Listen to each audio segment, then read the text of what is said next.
U.S. personnel to bring down the drone in international waters and prompting Pentagon officials to blast the Russian side as unsafe and unprofessional. Defense Department officials said 2 Russian Su-27 planes tried to intercept the U.S. MQ-9 drone flying in international airspace over the Black Sea. One of the Su-27 aircraft struck the propeller of the U.S. drone, forcing American crews to bring the drone down at sea. Before the collision, officials said the Su-27 dumped fuel on and flew in front of the MQ-9 in a reckless, environmentally unsound, and unprofessional manner. U.S. officials say the conduct of the Su-27 demonstrates the apparent lack of competence on the Russian side. Or not. Maybe that's exactly what he was told to go up and do, that pilot. Our MQ-9 aircraft was conducting routine operations in international airspace when it was intercepted and hit by a Russian aircraft, resulting in a crash and a complete loss of the MQ-9. In fact, this unsafe and unprofessional act by Russians nearly caused both aircraft to crash. The U.S. and allied aircraft will continue operating in international airspace, and we call on the Russians to conduct themselves in a safe manner. The president was briefed on the incident. White House National Security spokesman John Kirby told reporters it was not uncommon for Russian military planes to shadow U.S. drones over the Black Sea, but added this one is noteworthy because of how unsafe and unprofessional it was. U.S. European Command said in a statement that these aggressive actions are dangerous, could lead to miscalculation. This is the concern. Miscalculation and unintended escalation.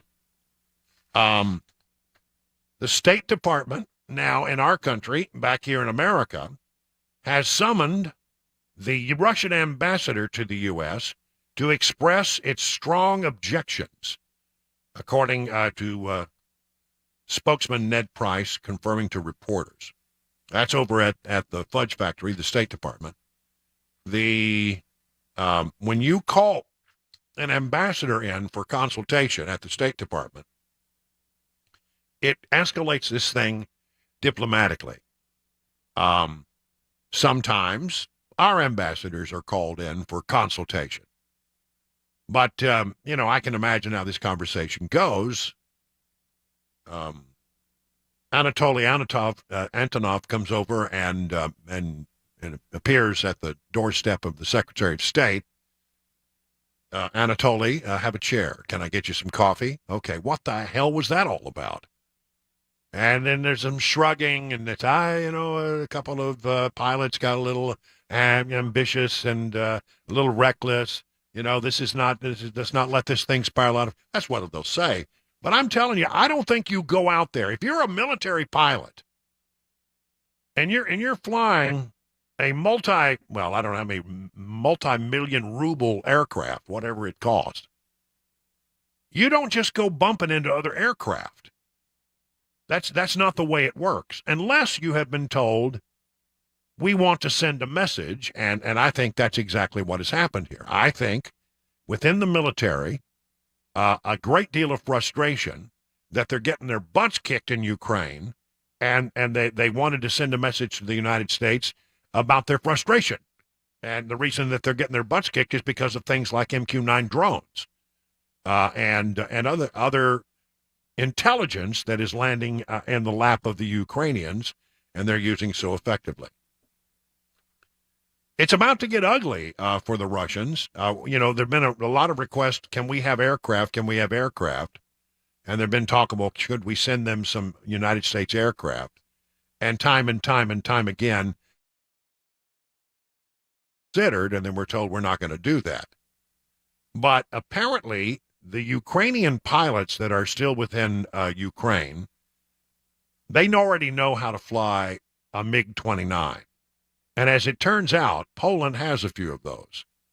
And so here's the latest bit on that from the Associated Press. Poland's prime minister said Tuesday that his government may hand its Soviet-made MiG-29 fighter over to Ukraine within the next 4 to 6 weeks. They are sending warplanes, but only be done within a larger international coalition. Slovakia has already declared readiness to provide its MiG-29 planes to Kiev, and the two NATO nations have urged others to join in. The Polish prime minister on Tuesday said the Warsaw would send its MiGs within weeks, but didn't clarify whether there was any coalition ready to follow suit. Ukraine's Air Force, as I mentioned, familiar with MiG-29s. They wouldn't have to learn a lot about running them up. They wouldn't have to worry about getting the planes up and running. They simply would be able to sit in the cockpits and take off. Poland's been using the fighter jet since '89, has 28 of them. They've been replacing them with U.S.-made F-16s and South Korean F-A-50 multitask jets. They're also purchasing F-35s so they can let the MiGs go, and the Ukrainians can then sit right in the cockpit and take advantage of that situation. So that is that. I think, here's the thing that I worry about most when we have incidents like this.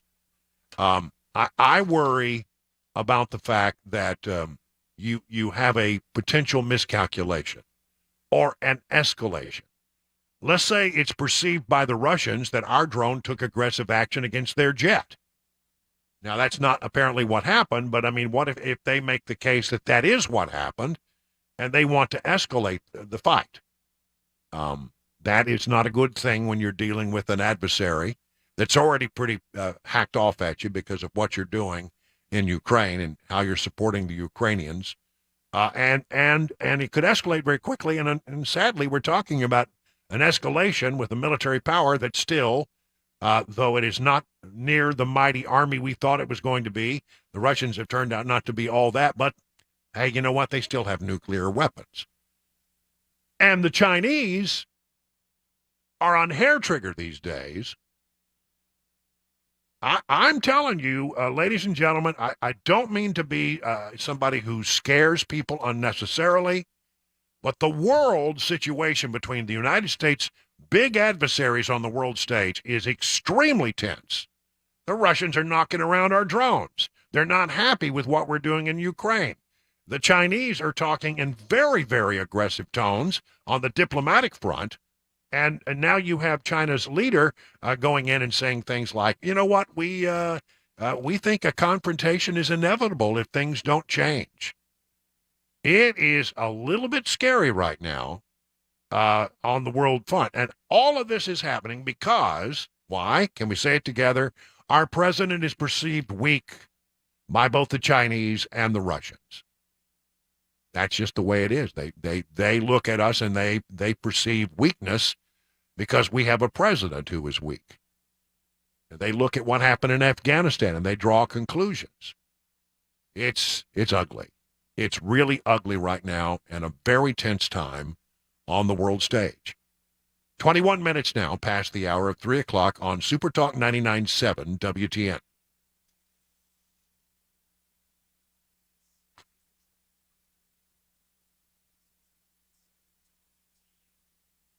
All right, United Structural Systems, a good company, good people, I think really honest people, and that's what you need when you run into problems with waterproofing and foundation repair, because honestly, it's a scary thing. It's a little bit scary, isn't it? What we find is that, when you're talking about waterproofing and foundation repair, a lot of people don't want to know the truth. They're afraid of it. Well, here's the thing. It could be something big that needs to be fixed, could be a small problem. That could become bigger over time, or it could be nothing at all. You need someone you can trust who will give it to you straight and give it to you, without just looking to sell you something, actually solve your problem. That's United Structural Systems. 23,000 satisfied residential customers, and here's how they will make that happen. They will come out, they'll assess the situation, they'll give you some information about how they would like to go forward. If you decide to go forward, you don't pay a penny till the job is done and it's completely paid for. And it's completely done and you're satisfied. Financing is available. Lifetime warranties guaranteed for the life of the home. USS takes the stress out of home repair. They guarantee their best. Call USS, serving Middle Tennessee, Southern Kentucky, Northern Alabama. Online at USSTN.com or call this number, 615-227-2275.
An unmanned U.S. military drone hit by two Russian fighter jets over international waters. The National Security Council spokesman John Kirby spoke on that situation. Plus, President Biden today in California. We'll tell you why. 3:30 right here. Super Talk 99.7 WTN.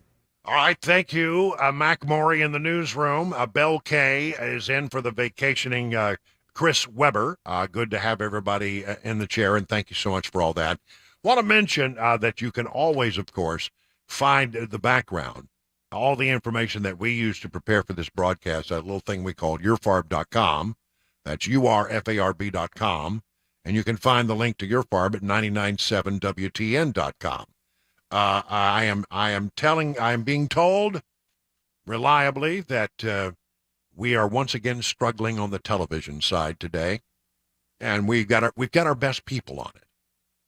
So we're hoping that gets resolved in short order. In the meantime, let's talk about the Second Amendment, which is so important to so many people within the sound of my voice, and the things that are beginning to happen that may cause you a little consternation, not so much on the state level, but on the national level.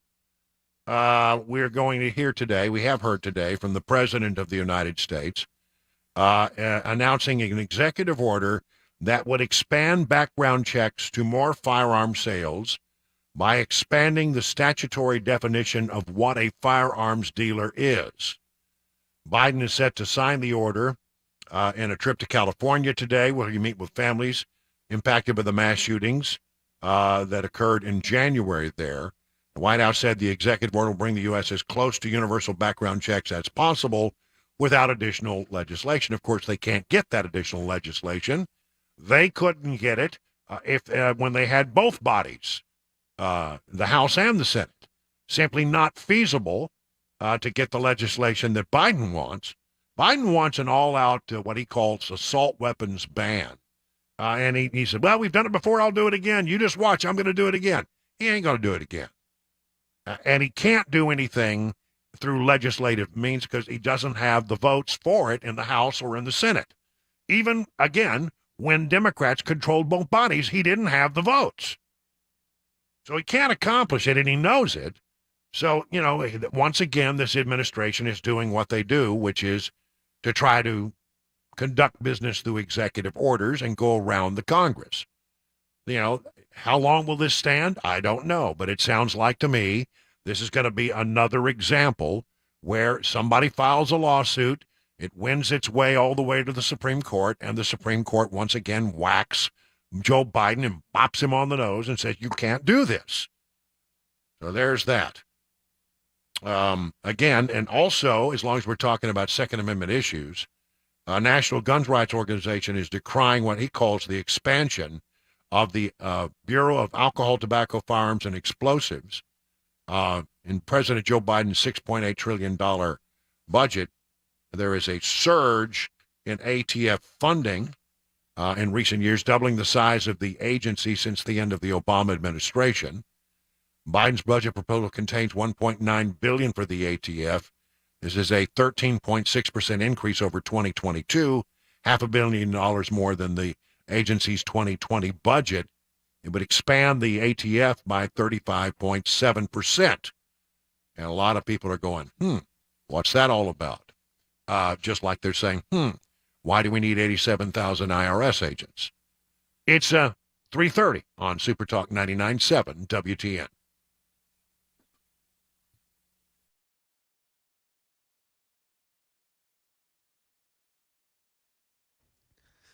It's 30 minutes after the hour of 3 o'clock. I'm Mac Maury with your top stories right now. 42 degrees. The sun's sort of peeking out, but still a pretty cloudy day in Middle Tennessee. Chilly as well. Freeze warning going into effect at 8 p.m. tonight. It'll stay until 10 a.m. tomorrow, so chance of your plants growing, any outdoor plumbing as well. It could be in peril. Weather traffic coming up just a few minutes away. National Security Council spokesman John Kirby responded to the loss of an unmanned MQ-9 military drone this morning after Russian fighter jets collided with the rear propeller earlier today. It forced the U.S. to bring down that drone into the waters off of the Black Sea near Ukraine. U.S. European Command has labeled the incident as dangerous and claims it could lead to, quote, unintended escalation. Kirby confirmed that U.S. operations are going to continue in the area. We are going to continue to fly and operate in international airspace over international waters. The Black Sea belongs to no one nation.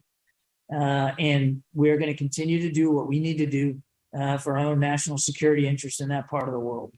And then the Russian Ministry of Defense released a statement on the incident, claiming the U.S. drone was breaching the borders of temporary airspace regime established for special military operation purposes by Russia at the time of that collision. And over here in the United States, President Biden arrived in California today for his visit to Monterey Park, where 11 people were killed in January at a Lunar New Year celebration. During his stop, President Biden will sign an executive order to increase the number of gun background checks nationwide. Ike Kajaji has more on why President is choosing to sign this order. The Biden administration believes requiring background checks for gun sales will result in fewer guns ending up in the hands of felons and domestic abusers. Now, senior administration officials say the executive order, it's aimed at bringing gun sellers who are willfully selling guns without background checks into compliance. But it'll also alert sellers who may not realize that they too must run background checks. And that's the latest news. Weather's next. I'm Mac Morey, WTN News.